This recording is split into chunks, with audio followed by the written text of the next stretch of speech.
Welcome to Bleav in Chargers. It is the middle of the offseason. No OTAs, no mandatory mini, no training camp here with the great Lorenzo Neal, all-pro, all-decade, one of the greatest fullbacks. Just ask the folks over there at the NFL social media channels. They'll tell you. Featured him this week. It was great to see that. Of all time, sharing his insight, his wisdom. We know that's why you come here, and we love having him even when there is nothing going on out there on the field and everyone is scattered for their off-season breather before everything gets rolling again. A huge thank you to all of you. We try to make our way over to the YouTube channel and respond to some of your comments. Thank you to, there were 4 or 5 of you over there that responded with Earl Thomas. That was the safety I was trying to think of. But these old, this old skull. Earl Thomas. Couldn't come up with it. And so thank you for that. We always appreciate the questions that you lob. And there, as a matter of fact, our executive producer, Lindsay, had a great idea, and she was able to get a number where you can leave a message. So an opportunity for you to hear your voice, to hear Lo respond to your questions, things like that. So if you go over to the YouTube Chargers, well, it's actually just the Bleav feed. So the BLEAV feed, subscribe to that. And you'll see the number there. If you want to dial it up, lob in a question, especially because kind of looking for some ideas and to answer what you might be curious about here over these next few weeks before they get back low. We love interacting with the people. And like I said, I make my way over there to the YouTube and try to respond to some comments. So thanks to all of you for chiming in. We certainly appreciate it. Yeah, that we do. We appreciate it. I mean, I just look at the text and people are always coming at us and we're just having fun and just listening to the show. And that's what most, we just appreciate all the participation you guys are doing and listening. We try to bring content and, me and Money, we just, tell you how we see it. And so it's great. It's great that we have listeners and we're excited. So whatever you guys need from us, let us know. We're ready to answer any questions you guys have for us. Yeah. And, as we always say here at the start, subscribe. The comments really help a lot. So if you're thinking of something, feel free to put that in there. The reviews are great on the Apple Podcasts or wherever you procure the podcast. We love it if you can do that. Even if you just kind of leave a rating, that always helps grow the pod. So thanks all of you for all the great positive comments you leave. It means a lot to us. And I'm gonna start with this, Lo. It blew me away when I saw the numbers. The rookies. Now, for people that don't know, you have limitations, right? The Players Union has negotiated when these guys can come, how many padded practices, when can they be in the facility? Do they have to be at the facility? So that's all negotiated through the Players Union. So most teams are going to be uniform when they return. Rookies do not have that benefit. You can work those rookies to the bone. And when I saw rookies report back on the 16th of July, and I would imagine they're probably still there right now, go back to your time in New Orleans and what that transition was like coming out of Fresno State, being in the NFL for your first, your first off season going into an NFL season, because I think there's a fine line, right? These guys are going to be playing 17 games and it's much more physical, but at the same, you want to make sure they're ready and you want to make sure they get everything they need. But at the same time, man, that's a big jump from going 11, 12 games to 17, and it's an NFL game. Yeah, no, without a doubt. It's interesting because when you get drafted and you're like, okay, I'm going to the team, and you go, and all of a sudden the first weekend you're flying, you're on a plane to whatever team, and sometimes you don't even know that you're going to be there. You didn't even talk to the team. And I remember getting drafted and going there in the OTAs and just working. And a lot of veterans, they would be there too. But then after the veterans were done, you're still out there on the field. You're still they have you doing those extra things as rookies. When guys are done, hey, look, the rookies are still going out there. You don't have a lot of guys, but guys are just coaches and their staff is trying to get you up to speed for you ready to play. So yes, but during July, everyone, no matter what, everyone is downtime, but you'll still see guys, maybe come to the facility and work out, but the coaches can't interact. Quote, can't interact, but you still, how they do it. There's times that coaches could fax or you can, hey, look, this is what I want. So coaches aren't going to close the door and say, I can't talk to you at all. This is the dead period. So we know you're not supposed to, but there's ways around a lot of things. Money, you know that. I love that you just made a fax reference, and I just Yeah, imagine a young Lorenzo Neal with a fax machine in his apartment yeah, in, yes, in like the yes, Garden District in New Orleans, and you're just standing right, there staring, and it's coming, yeah. Like, how does tear off this, the how does paper. this come through here? How's this coming through here? How's this thing? How's this actually happening? I get and that fax, There you that go, sound it used to exactly. make you like. Now it's email, of course, but back in the Yeah. day, man, it was the fax. It's coming through. Here it comes. But no, guys love it though. But if you're a rookie though, you think about it. When you went to college, you're like, okay, bright eyes, bushy tail from high school to college. And man, I'm in college, and you're excited. There's no difference. You're in the pros. You think about some of these guys of yesterday years, they're in college, high school. You think about an 8-year player, a guy in his ninth or 10th year. These kids, these young men were in junior high. Now they're walking on the field with Patty Mahomes. You think some of these kids are in high school Mm. and now they're on the field, with these different players. Yeah. And so it's like, it's a mind, it's, jaw dropping to a lot of these guys. So they are putting in the time. Some of these guys, they know they're not making a team. But some of these guys are taking advantage. They're like, man, I'm riding this. Some of these guys are like, they're just there eating it up, saying, you know what? I'm gonna find out how I'm gonna become a coach after this. So this is just, it's more than just football. I think when you have these rookies and have a lot of these guys that know that they're a tweener, knowing that hey, this may be the last time they're gonna be here. What are they gathering from this? So guys do money. They don't mind putting in the work, even though it's a long season. They don't mind. Well, it's important to remember it's not just the 53, especially with the expansion of the practice squad. Like that's what you have to remember, and because it is a war of attrition throughout the course of a football season, practice squad's important. You get called up Very. for one game, and next thing you know, big fat check in your bank account. Your weekly salary pretty much jumps by about 700 to 800% if you get added to that active roster that day. So that's what a lot of these rookies are doing. And that's what they prefer. Even though you can now add vets to the roster, post COVID, the way they worked it out, the practice squad is really for developing young players. So yes, they're not all going to make the 53, but there's a ton of names that you're not familiar with. The guys that are 70 through 90 that are fighting for one of those 16 spots and are trying like heck to get in there so they can be developed with a professional coaching staff and can be, just think of some of the names, of the past. I'll give you the biggest one since I've been doing this, going into my 8th year, and it's an easy one. Austin Eckler. He was the Mm, last guy that made the team. Right now, he didn't go practice squad, but he was an undrafted out of Western, undrafted for college free agent out of Western yeah. Colorado. He was not on the team because, after he made the team specifically, they talked about that 4th preseason game in San Francisco when he had a breakout game and they realized, all right, this guy could be a core 4 special teamer. Let's get him on there. And he turns out to be one of the best, running backs in the NFL over the course of his time Right. here. So, especially his unique skill set. Now, there have also been great practice squad players that we've seen been able to elevate off the practice squad. Mike Davis, think about Yeah. Mikey Davis, starting Yeah. corner. So that's also what you're talking about and why. But I would love, and I know your rookie season you didn't play a lot, Low, but that first full season that you had, is Yeah. there your thoughts on the rookie wall? And I'm sure you've talked to other rookies, you're Oh, mentoring young guys. Like how real is it? How hard is it to push through that when you're not used to playing 17 games in a physical manner? oh, without a doubt, it's brutal. I mean, you got to realize, I came from Fresno State. Yeah, we had a decent team. We're okay, won some bowl games. But when you go to the pros, and then I get in my locker, and there's a guy named Ricky Jackson, Sam Mills, Von Johnson, Frank Warren. I mean, jumpy guy. When you're thinking about what I came into and playing against a guy like Jesse Tuggle and all these Ronnie Lott, all these guys that I looked up to, that I was like, oh my God, these are my childhood giants. And going to training camp, it was interesting because we had Jim Moore and money. I remember going to training camp and we'd practice sometimes 3 times a day. Oof. We lacrosse, Wisconsin, would go to lacrosse, they'd fly in 2 planes that you freaking go pedal jump to lacrosse, get picked up, and you come in to training camp. I'm carrying, mama, can't you see what the NFL's done to me? They took away my pretty girl and put this sea bag on my back. I mean, this NFL on my back. And we made up a song, and we're like, Right. it And you go there and you're friggin' getting Wisconsin and you're like, oh my God. And you go to lacrosse, University of Lacrosse. A And little bit of humidity there. Little oh bit. my, Little bit of humidity.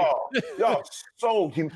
I mean, it would be rain and humidity. And you go out and you freaking get there. You go see Dr. Charlie Brown. He had fingers big as my feet. And he's like, turn around, son, okay. And he's old 70-year-old guy, got size 15 shoes. And back in the day, it's like, okay. And he'd give you a t-shirt and a hat and you feel like you've been violated. And you're like, oh my God, is this what the NFL's like? No, I'm serious, money. Everyone talked about Charlie Brown. He's legendary. He's legendary. This sounds terrible. Horrible. Look at money. You're making me go through. You're making me have flashbacks. You did this, money. You did this to me. I'm sorry. And after he got done with you, it was a t-shirt and a hat. Say, okay, and give you a piece of Kleenex. Go take care of yourself. And you're like walking out of there. Mama. I called my mom and said, Mom, I don't know what just happened. So that's what you got. I don't know. I did not expect that. I didn't know that was part of the training. That's a part of it. Money, that's a part of it. And then you go and you go see doctor, get fitted. And you walk out to practice. And we had Brad Muster. So they traded Iron Hayward to Atlanta. Right. They picked me up for that draft. So that's what they traded. And so I come there. But we bring Brad Muster, Chicago Bears, Stanford kid. You know this guy. And so we go to training camp and he's a starter. So he's been teaching, helping me. So I'm going in, and it's pretty brutal because you got Sam Mills, all these guys, and they are hitters. And Brad gets hurt the first week of training camp. And guess how many fullbacks we're carrying on the roster that year? 2. Yes. And I'm up. And money, I got baptized by fire. So when you're talking about 17 weeks, I'd rather have a 17-week season than to go through the training camp that I had to go through with Sam, Ricky Jackson, Von Johnson. You'd go out to practice. Moore had us in full pads twice a day, goal line, short yardage, 9-on-7. Money, and it's like we went. It wasn't no 1 day, 2 days, and then you're off. No. It wasn't just in shells. It was full pad. And even when we went shells, he made all the linemen put on knee pads, and we still tackled. They said can't tackle low, even when it was shoulder pads and helmets. So about the second day, third day, Brad's hurt. So it's just me taking all the reps. Every rep. I'm doing scout team. I'm doing first team. I'm doing first string. And it was like, I felt like I was in a game every single day, money. Like you're in a car crash every day. Yes. And it was, and we were downhill running lead, power. Marty, it was friggin', it was Jim Mora. Yeah. So you know the kind of football that he wanted to play. So check this out. That night, I go and talk to the guys. Ricky, they're all playing cards. Ricky Jackson, Sam Mills are playing cards and all the old heads. And I come in there and like, hey, I told them after practice, I'll buy you guys pizza and beer and all that stuff. Just take it easy at practice. Money, I'm beat up. I'm one man. I'm only one man. And I had the wrestling background. So mentally, I'm strong. Yeah. But it was like, and I wasn't going to quit. I'm trying to make a team. You're drafted 4th round. Right. You're scared. You don't know. Even when you're 1st round, you're still, you're the unknown. So and you're trying to, yes. What they say, they said, no worries. We'll take it easy. Or what did they say? Get the hell out of here, bro. Okay. So I told them that. So that night, we think we're going to have one practice the next day. So that night I come in the room, bring them some beer, pizza, and they're in there playing cards. And Ricky Jackson, I said, hey, bought this. So you guys, I already told him earlier I was going to do that. Just take it easy. So I do that. I walk in the room with them in the dorm room. It's all brothers. They playing cards. And I'm from Fresno. Come on. It's like you walk in there and you go, okay, I'm in here. And I'm sitting just trying to, hang. Ricky Jackson, what you doing? All right, you drop off the beer and stuff. All right, get out of here, Rook. And I just, you're like, get out of here, Rook. Thank you. And I just stand there. And he said, you heard me, get out of here. And I'm just looking. Like, I'm trying to show my pride, trying to be like, oh man, and he said, you hear me? And I said, yeah. He pulled out a knife. Come on. City champ. That's why he's hey, city champ. A knife. That's why they call Ricky Jackson city champ. He's city champ. So city champ, and it's Pig Golf in there, Frank Warren. I mean, Wayne Martin. So it's the dogs, bro. And I said, he wasn't gonna, but he just scared, of course, it's gonna scare. And I just looked and I was like, oh yeah, I was leaving anyway. All right, talk to y'all later. Yeah, you good. I'm out of here. All right, Rick. All right, Rick, it's cool, Rick. I'll see you out there tomorrow. Yeah. I'll see you tomorrow. I was going anyway. And then we go to practice the next day. I'm out there practicing. And then we get ready 9-7. I look at Sam like, hey, look, I'm coming. We're running lead. So I'm thinking, okay, TD, I come in the whole thing. We're just going, brother-in-law, just position, make it look good.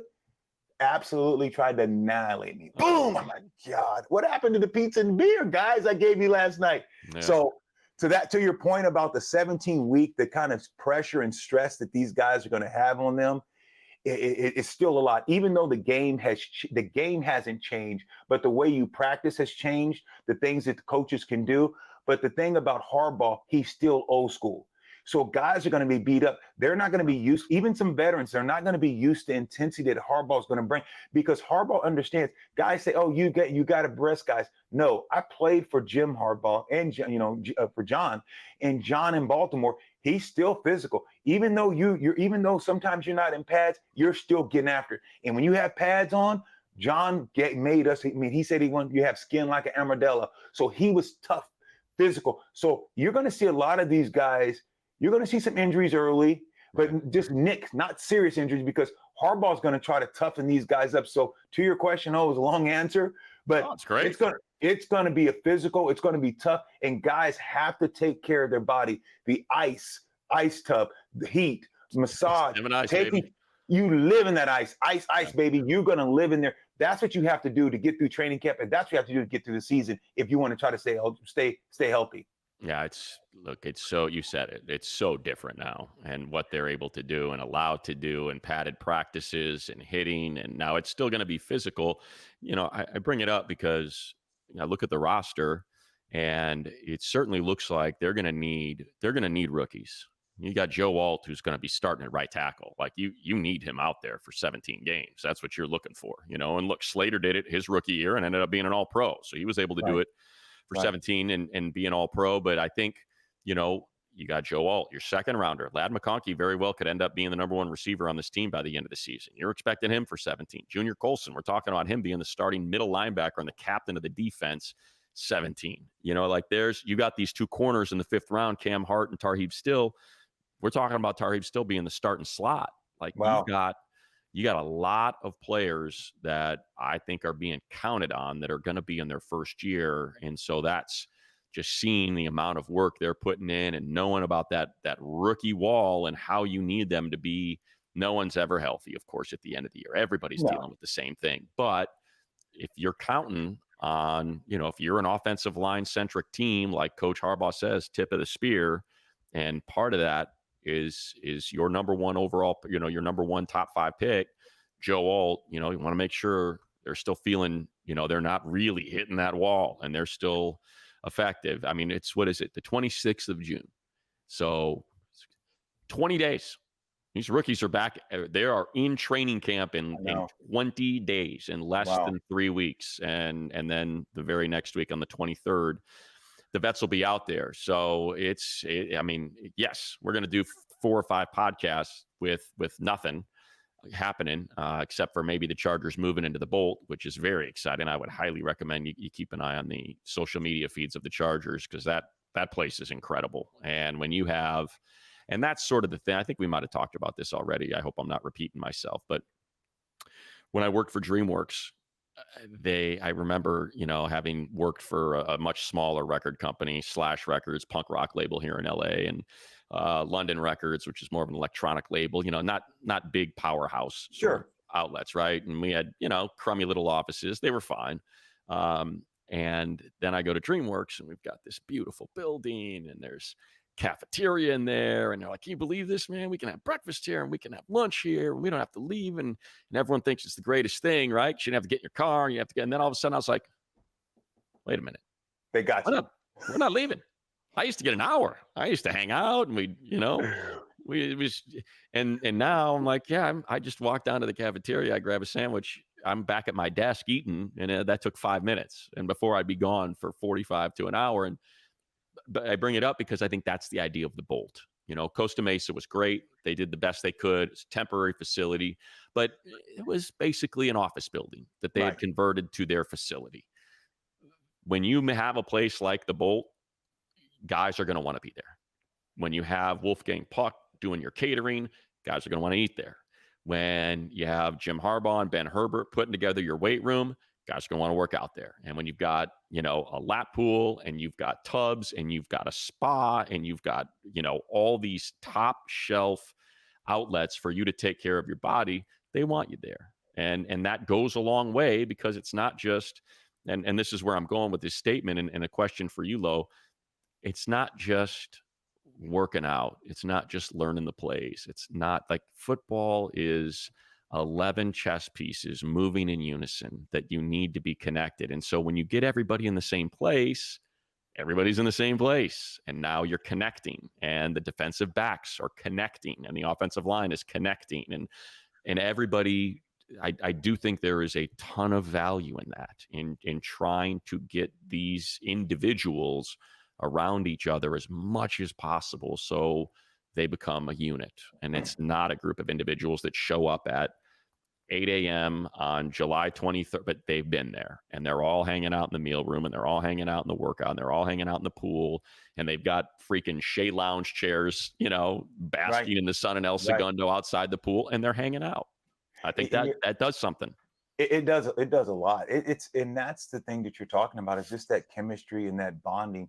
I remember being in New Orleans, and at the time we ate in a trailer, and guys would leave for lunch. We had less than 70. We had 75 yards of grass, and we had 100 yards of grass and 50 yards of turf.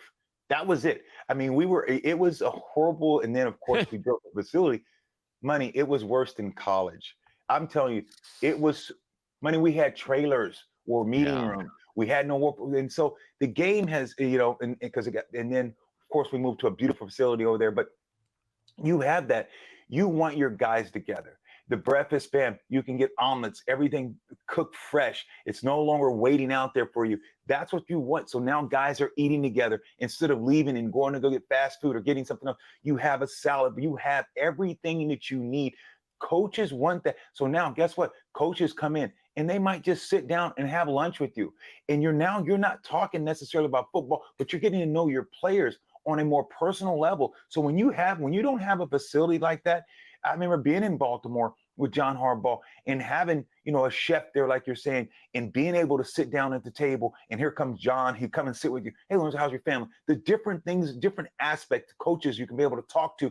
And then, boom, once that's over, you know how to switch back hats and say, okay, I'm at work now. Now I'm back at work. So I think it speaks volumes. So when you see this Chargers team move into a new facility, that, hey, look, now I don't have to necessarily go and get a massage from someone else. Now it's at the facility. Okay, now I know that I got a lap pool, and it's not just a little cold tub. It's not just a small pool. We have something where they have the indoor, where you can get on the treadmill, get in the water, and run on the treadmill. It's not weight bearing on your legs, so you can get in your cardio. That's how you're going to save guys. You're talking about the Joe Otts and these different guys, these big guys, that they have these pool tubs. State of the art.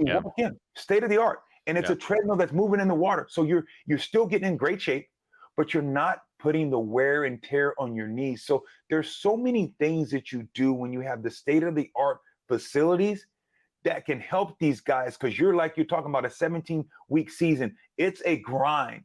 So how do you combat the physical? You do it by doing it smarter and still getting the same results by exercising and getting in the water, but taking some of the stress off the joints, because these are big guys, and those joints, they only have so much wear and tear in them. Yeah, we address it. I know it's not the most exciting topic, but this is the foundation of what is to become, of the Charger season. It is the extra practices. It is the rookies buying in. It is making sure that they don't hit the wall. It is the new facility, taking care of your body, getting on the right workout plan, connecting, having connective tissue, personally, emotionally, making that sacrifice for your teammate. You may not get the credit for, a 2-interception game. Asante gets 2 interceptions, but guess what? It's because Christian Fulton had his guy on lockdown, and the quarterback wouldn't look that way.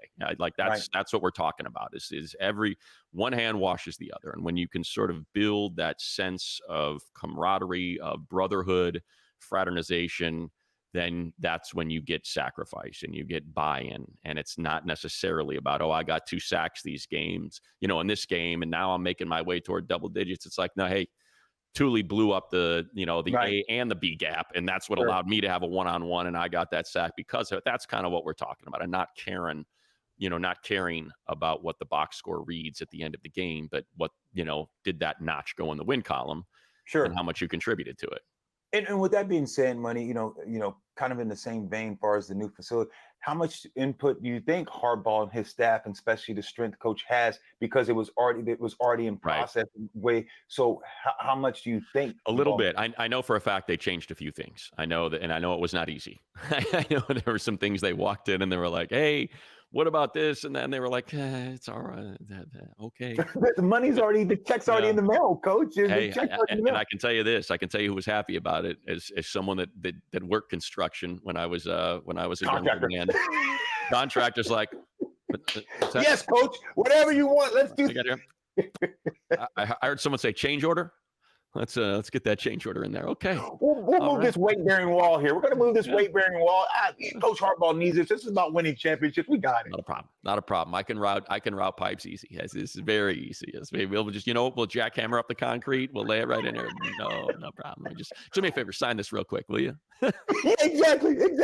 So they did. So you heard they did have some. Well, I think input of their- there were some things that they were like, hey, it would be great for the players. What if we did this? And that's normal. It's you see it through a coach's eyes, and that I think Sure. speaks to the Spanoses and Fred and all the people that are involved in it to say, yeah, hey, bring it. What do you want? Let's make sure we're definitely not going to do this anytime soon after this thing's done. We've spent $300 million, and I would imagine after everything, it's probably closer to $400 million. So let's make sure we get it right, and we want your input for that. So yeah, I do know they took a little bit that Harbaugh was able to get in there and get a little bit of action going. Have you been able to view it yet, Money? Not yet. No, they were doing like group tours, and it was always, I do a radio show in the afternoon, so it was always Sure. like in the afternoons when they were doing the group, like, hey, we're all going, come on. So I'm sure I'll get over. Well, I know for a fact Yeah. I'm going to be getting over there because I do the Chargers Weekly stuff, and they've got a full media center Studio. on the Oh, fourth really? floor, like a full-on media center where they're going to be doing everything. So I'm excited. I'm excited to get up there. You know what I'm excited about? I'm excited about Bet Online, number one Yeah, source absolutely. sports betting needs. You got baseball, golf, soccer right now. A lot of soccer happening. Of course, fights, they do all of that. The UFC, the MMA, boxing, stats, matchups, live odds, spreads, they do it all.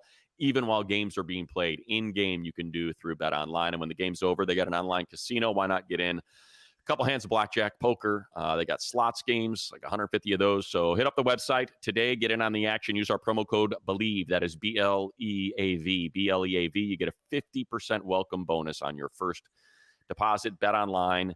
The game starts here. And a big thank you to our friends at Bet Online. All right, let's get some football stuff in here because I pulled some stuff here low, want to throw it at you, and had a couple sort of angles regarding it. So a few analytics guys over at ESPN ranked NFL rosters, 1 through 32. What's the best roster? What's the worst roster?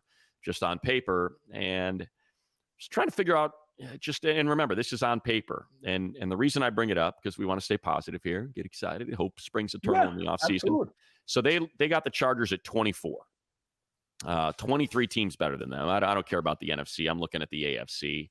The only teams in the AFC they had behind them were, and this is in order from right behind them to the very last, Titans, Raiders, Patriots, Broncos.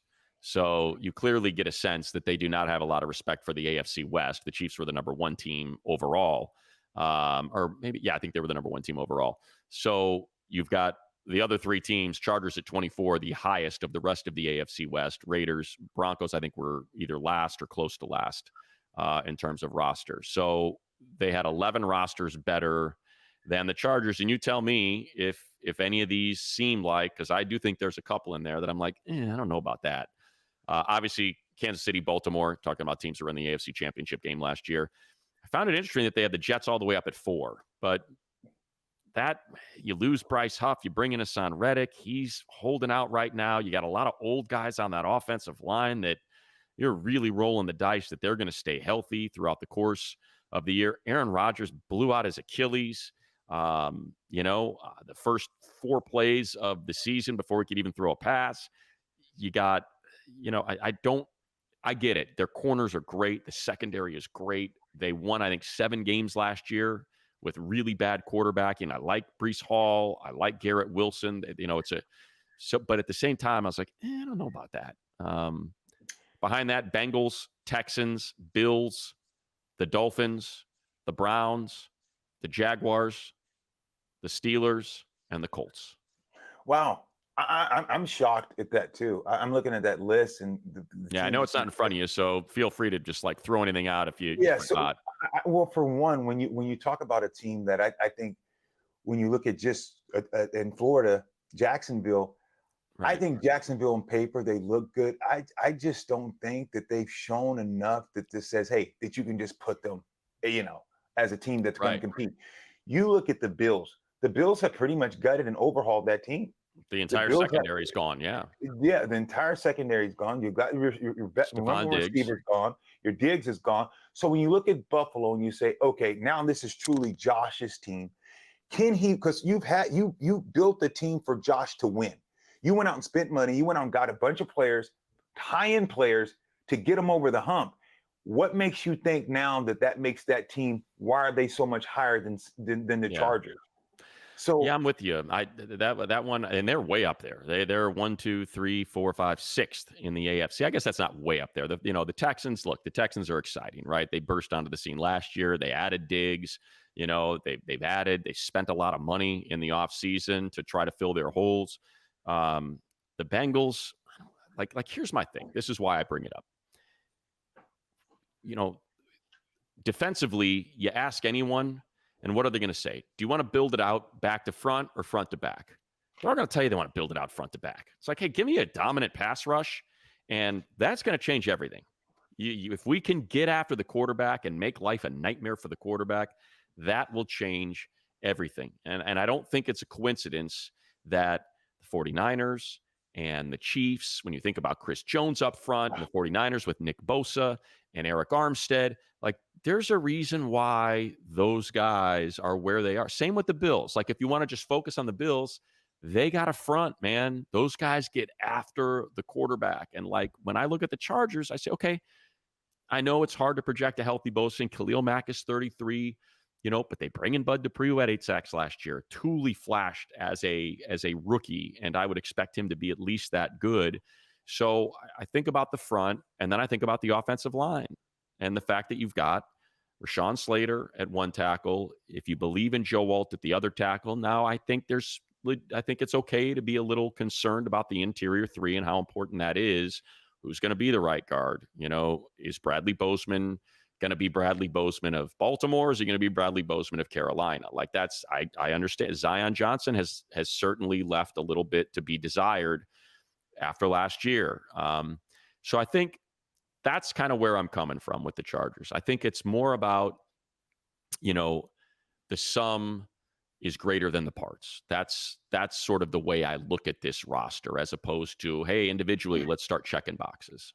right, and there's some teams on there that you say it's a coin flip. I look at the Browns, and I think they're head and shoulders when losing to one of their premier running backs. Are they head and shoulders over the Chargers? I think it's a coin flip.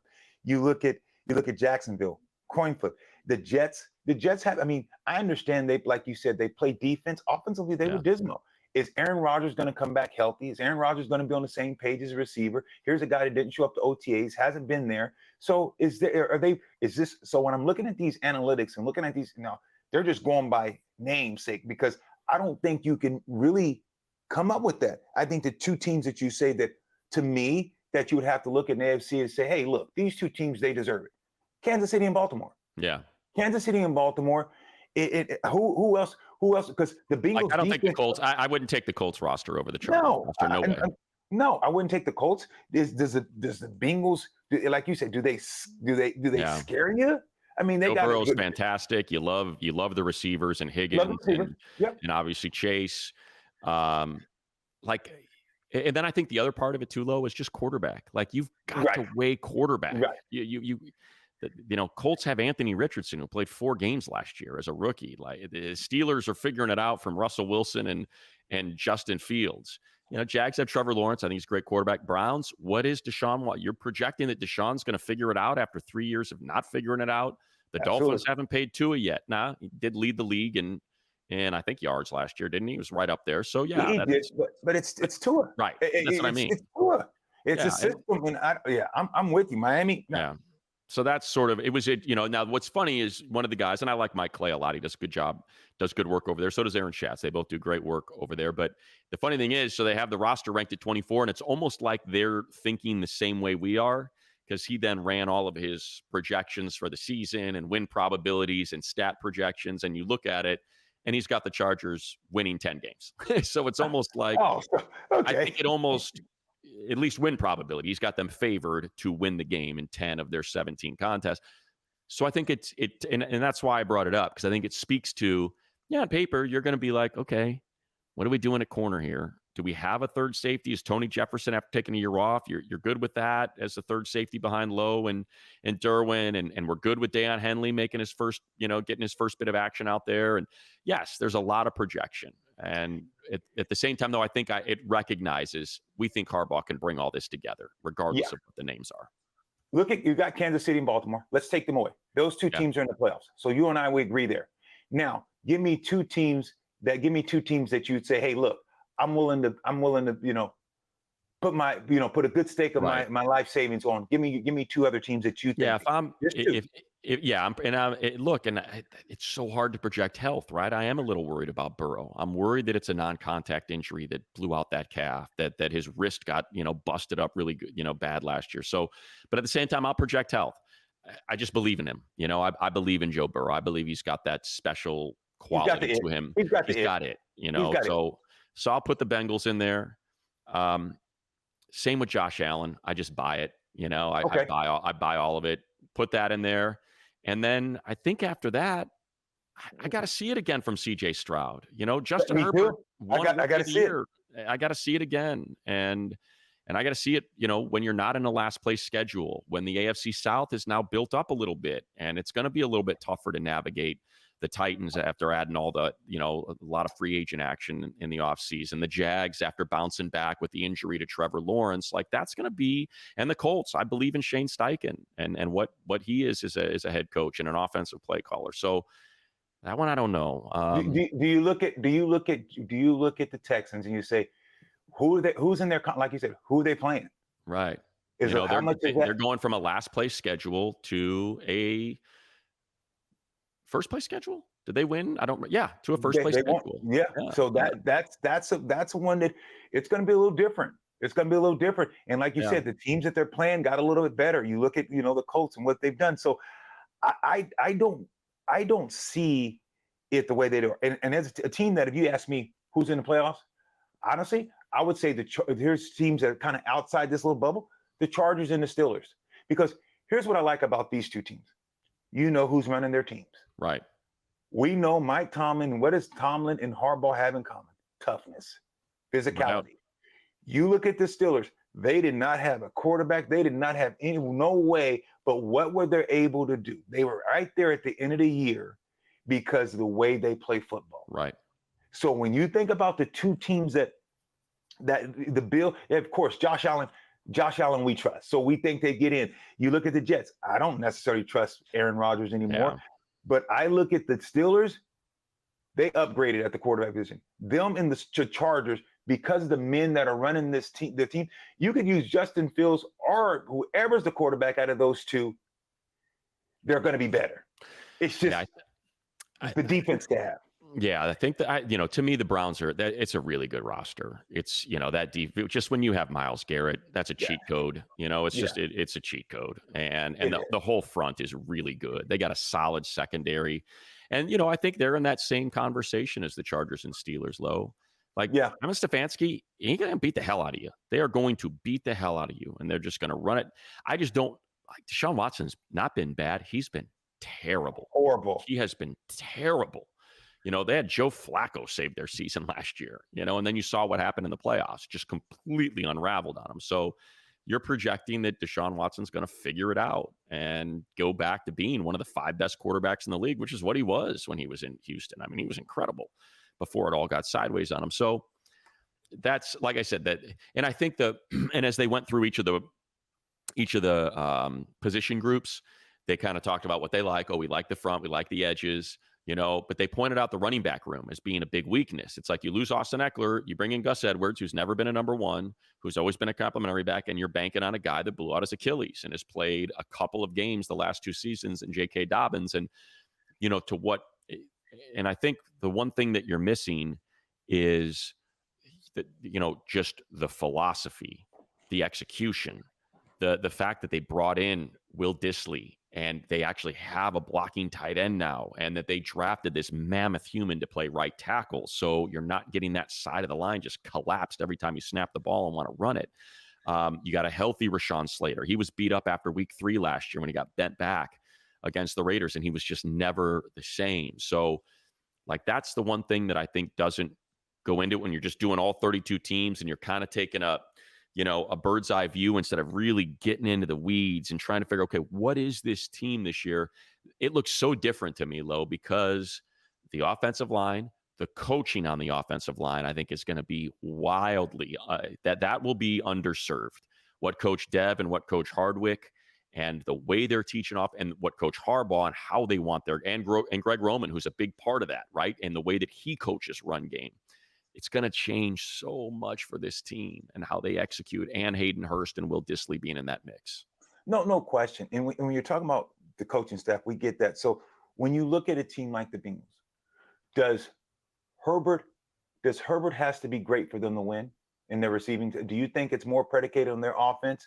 When you look at the Bills with the defense now, with their quarterback, is it more predicated on them?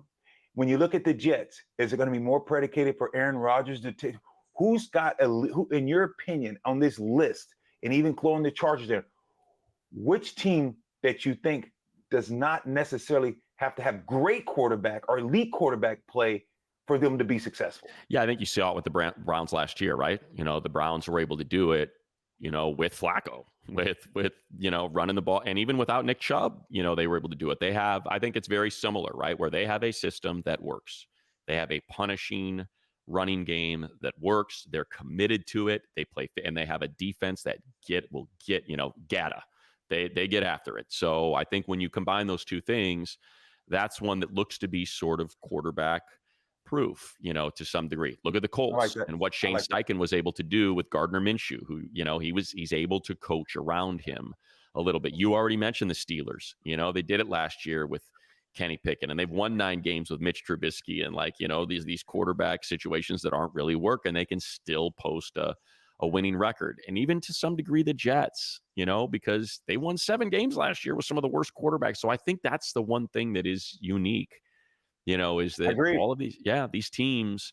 And that's kind of where you need the quarterback to push you over the top. And that's what the Chargers have. They've got the quarterback. Do the Jets have it? I don't know.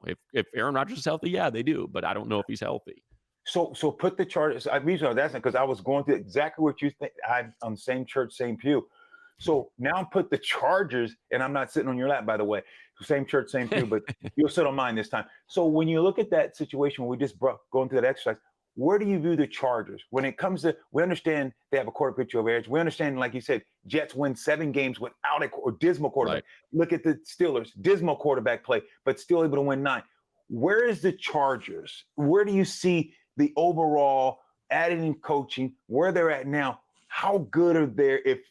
I understand what the quarterback can do, right? But what does the team look like to you? I think and look, they already did the Tony Jefferson thing. They recognize we need a safety, and I feel like there's still between now and the 23rd, there's still more. There's still guys, there's still players out there. There's still more that can, cornerback depth. I feel like there's still more that can be added that can help this team and help just on paper, what the roster looks like.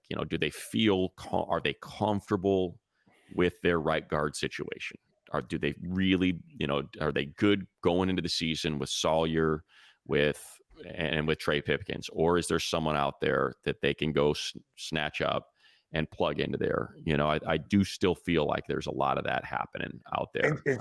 and that's why I ask, because I'm the same money that we talked about these teams, the Jets, you've seen what they're able to do. You saw the Steelers, even the Colts. So when you're looking at these teams, and that's what makes it, you saw the Chargers, one of the worst teams against the run last year. Right. So you're looking at this team and you're like, okay, do I feel comfortable in Herbert? Yes. Do I like Harbaugh? Yes.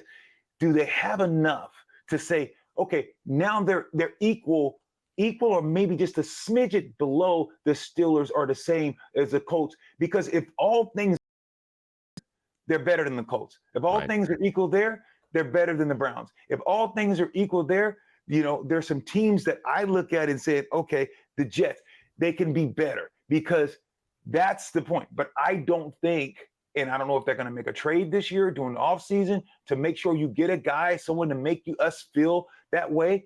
Because right now, I don't feel that that's the part that they're not. Here's that group that we talked about, and here's the Chargers.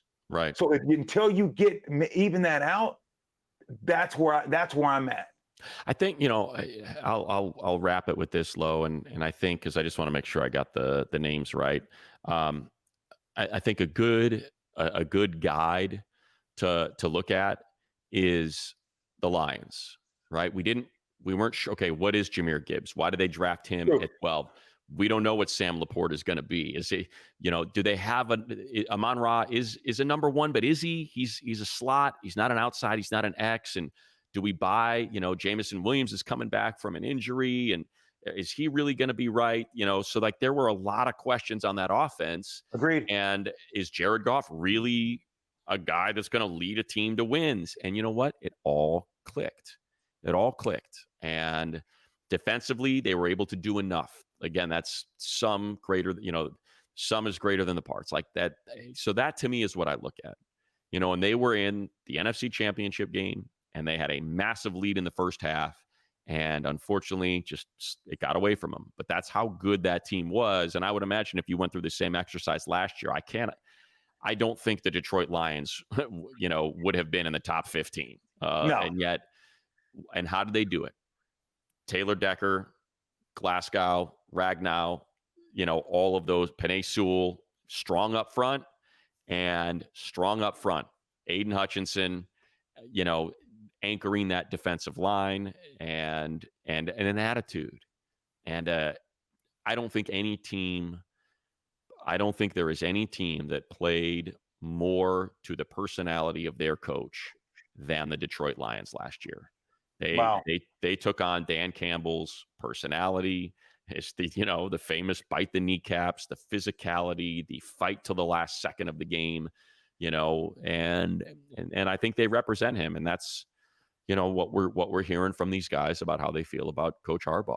And if they take on his personality, that's what it can do beyond what the roster rankings might suggest where you fit into this. And I don't know how I would go back and find out, but I'd be interesting to see. I would be interested to see where. That's a mic drop. That's a mic drop. No, because no. Honestly, money. I didn't even think about that. What you just alluded to with the Detroit Lions, what they were able to do with the castaway quarterback was the first pick. Everyone thought this guy was a bust. He came back. The numbers that he put up, the poise, and like you said, he became in Campbell. You would take Herbert any day of the year for this quarterback. Right. It's not even close. But look what they were able to do. You didn't know who Detroit was. And you're absolutely right. Great analysis talking about where they were to where they ended up, could have been and should have been in the Super Bowl. No question. I think hopefully that's not an outlier, because the Chargers can hopefully make something like that happen, because I'm telling you, I had no idea that Detroit was going to come out of there the way they did, with the names, the no names, unproven guys. You don't know for sure what's going to happen with Jared Goff leading that team and showing that he can play the way that he did. That's great. That was a great scenario. And I think just to wrap it, is they did it with rookies. They did it with Sam Laporta putting together one of the best rookie tight end seasons we've ever seen. It might be the best that we've ever seen, with Jahmyr Gibbs absolutely being that No question. that spark in the backfield for those explosive plays. And with Jack Campbell, making a ton of tackles at the linebacker position, like they needed those three rookies, and those three rookies, and Brian Branch is their nickel. Like those four rookies they had made meaningful Huge contribution. contributions, and that's I think what the Chargers are looking at is Joe Alt, Ladd McConkey, Junior Colson, their first three picks, and maybe one of these.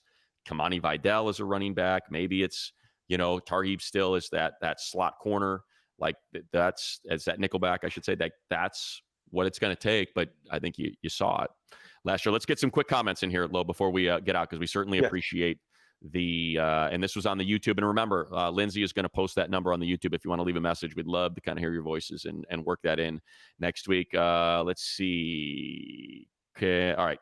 So Harbaugh needs to get Low out there in El Segundo. Give a speech to the team. I would agree with that. I'm sure you and Coach are in contact. I think if you lob a text out his way and said, when should I come down? He'd say tomorrow.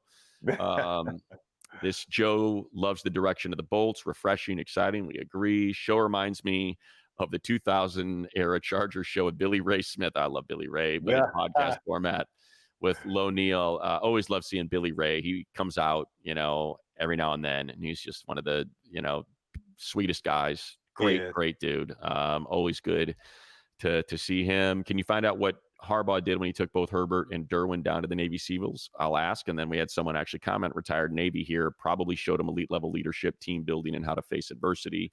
I'm guessing you've probably been in some of those you've had that sort of experience, right, Lo?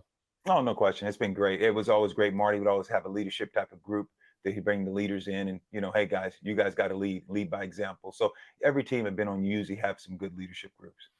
This says, anyone else but me noticed that Joe Alt looks a little leaner, not as much baby fat.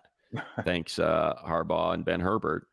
Yeah, look, they won. I think they won the offensive line award 2 years while he was there. So, Notre Dame's going to get you ready to roll. Offensive line's funny. It's weight versus you want those guys to have that weight. I think about our friend, the Nick Hardwick thing cracks me up, man. When I see what he looked like when he was playing and talking to him, and he's like, man, I would have to sit in bed and I would mash 2 gallons of ice cream like every night. He's like, I struggled to keep weight on. And I'd be sitting next to my wife, and she's like, what are we doing here? And he's like, I'd be eating a gallon of ice cream because I couldn't. And when you look at those photos of him and how fat he was, it's so funny, but that's what you need. Yeah, Nick was he forced it was force feeding to eat. I mean, Nick was a smaller line, but he won by quickness and leverage. He's an ex-wrestler, but yeah, Nick, poor guy, he forced himself to eat. Oh yeah, he looks good now though, and you know how that is, Lo. When you get done playing, it goes either way. It goes either way. You know what? Speaking of the Detroit Lions, their analyst for radio is Lomas Brown. Big Lomas. He ain't big anymore. He is a string bean. It is when you see, and the first time I called a game in Detroit, and I remember he came in and said, how you doing? Nice to meet you. I do the Detroit games. I'm like, nice to meet you. And I'm trying to put the face. He's like, Lomas Brown. I was like, what? He's that little? Brown. He's that string bean? He is as skinny as I am. It's the funniest thing. Yes, it is. Wow. It is funny. So anyway, here we go. Old school. Take care of the essentials. You'll be taken care of. Work diligently with integrity. You'll always get your reward. We appreciate that. Would love to see Derwin shut down Kelsey for a whole game. We were talking about that, how he gets assigned per game, not just a half. Completely agree. Give him an assignment. Don't bounce him around. And then last one here. Lo, I got a question. Can the offensive line hold up against our edge rushers when the pads come on? Who do you think wins that battle, Lo, in training camp, day in, day out? Who do you think ends up getting the advantage? Oh, without a doubt, at the beginning, it's going to be defense, without a doubt, because they're just going to be, an offense has to react. They're not going to be ready for the speed of Bosa and Khalil Mack. These guys going to hit them with the speed and all of a sudden bull rush them. You'll see Big Joe. I wouldn't be surprised if a couple of times he's on his ass, on his butt, because he's not used to the speed of the game yet. But then later on in the season, I think it becomes offense, because now they get the speed of it. They're going to understand that, but it's going to work great for the offense because they're playing against elite rushers. And when the season comes, they've already been prepared for that. Great stuff, and I can't wait to see it. Let's get those pads on. Cannot happen soon enough. Go. It'll be the 16th for the rookies. It'll be the 23rd for the vets. But for us, we will be back next week. It'll be July, as a matter of fact, the next time we speak with you. So thanks everybody for listening, whether that's on podcast, for watching on YouTube. Please, like we said, leave comments on the YouTube page. We love interacting. I always make my way over there a couple days after it posts so I can go through a handful of them and try to respond to as many as possible. And Lindsay is going to put that number in there. So would love for you to call and leave a message. If you don't feel like typing it out, feel free to bark it into your phone and we'll start working those things in. Lo, appreciate it. Have a great week. And Cheers. we'll be back next week. Man, we put in some time here with a whole lot of nothing to talk about, yet nearly an hour of content for you people. So thanks for checking in. We'll be back next week on Bleav in Chargers. Cheers, everyone.